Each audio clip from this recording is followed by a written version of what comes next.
You hear about this Rolling Stone story where this freshman claimed that she had been raped, gang raped, beaten and bloodied at a fraternity party, this Phi Kappa Psi fraternity party. It was in Rolling Stone, and now Rolling Stone is starting to have to backtrack on this. The managing editor there, Dana Rolling, saying this: in the face of new information, there now appears to be discrepancies in Jackie's account. This was the victim, only known as Jackie, and we have come to the conclusion that our trust in her was misplaced. We were trying to be sensitive to the unfair shame and humiliation many women feel after a sexual assault and now regret the decision to not contact the alleged assaulters to get their account. We are taking this seriously and apologize to anyone who was affected by the story. And it appears there wasn't any cross-fact checking on any of this. There was not even a party at this fraternity house that night.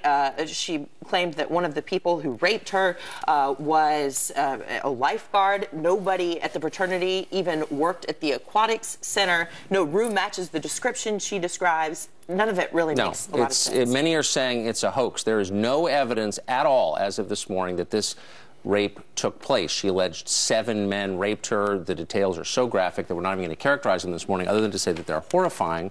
It turns out that Rolling Stone decided to ditch their obligation as journalists and become, as many have in this story, advocates on behalf of a woman whose story to this moment does not add up at all. And that did not stop the university from basically punishing the entire Greek system at UVA, shut down fraternities and sororities just because who knows why. The fallout has been dramatic, and every fraternity at that university has been stigmatized as a result.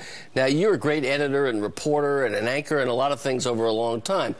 Is that the norm? That this story was absurd. An anonymous story about a group of people, to not ask the group of people who are alleged to have committed that act. By the third paragraph in this story, I called in one of my editors and said, have you read this? This is the most ludicrous thing I've ever read. It was so clearly false in reading it. It's impossible to imagine how this got through the editing process. And if it hadn't been about this subject, which is so fraught with politics and emotion, there's no way this would have seen print. Why would they do that? It was absurd because, again, they were taking up the role of advocates. They were advocating on behalf of a position rather than just trying to get to the facts of the story. And in the process, they hurt a lot of people. The fraternity that was accused, apparently falsely, has been vandalized, shut down. The members are hiding in hotels. Wow. It's been crazy. And really, the fallout is even bigger than that. You're actually doing just the opposite of being an advocate, because what happens when people cry wolf in serious situations like this is then you don't take the real accounts seriously when women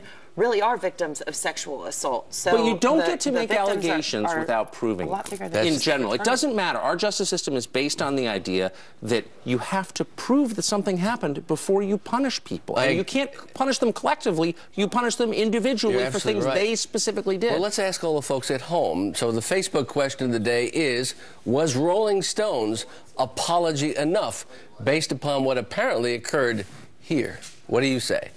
Let us know. Hit us up on Facebook or Twitter. Email us, friends@foxnews.com.